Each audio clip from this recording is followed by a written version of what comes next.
அது அமைச்சர் பொதுவாக வெள்ளை வேஷ்டி வெள்ளை சட்டையில் தான் அவர் வலம் வருவார். இங்கே இருக்கவங்க அத்தனை பேருக்கும் தெரியும். ஆனால் சமீபத்தில் ஒரு நிகழ்ச்சியில் ஸ்கவுட்ஸ் ட்ரெஸ்ஸில் வந்திருந்தார்.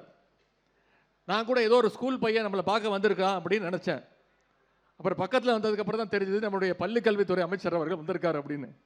அந்த அளவுக்கு இந்த நிகழ்ச்சியோடு அவர் ஒன்றி போயிட்டார். அவருக்கு மீண்டும் மீண்டும் என்னுடைய பாராட்டுக்கள். இந்த நிகழ்வுக்காக பணியாற்றிய பாரத சாரண சாரணியர் இயக்கத்தினுடைய பொறுப்பாளர்களுக்கும் மாவட்ட ஆட்சியருக்கும் அனைத்து துறை அலுவலர்களுக்கும் என்னுடைய பாராட்டுகளையும் வாழ்த்துக்களையும் நான் தெரிவித்துக் கொள்கின்றேன். இங்கே வந்துள்ள வெளி மாநிலத்தவர், வெளிநாட்டினர் தமிழ்நாட்டுடைய பெருமைகளையும் கலாச்சாரங்களையும் தெரிந்து கொள்ள இந்த நிகழ்ச்சி மிக முக்கியமானதாக அமையும். அதேபோல் அவருடைய கலாச்சாரம் பழக்க வழக்கங்களை நம்முடைய தமிழ்நாட்டு குழந்தைகள் நீங்கள் அறிந்து கொள்ளவும் இந்த ஜம்போரி மிகப்பெரிய வாய்ப்பாக அமைந்துள்ளது.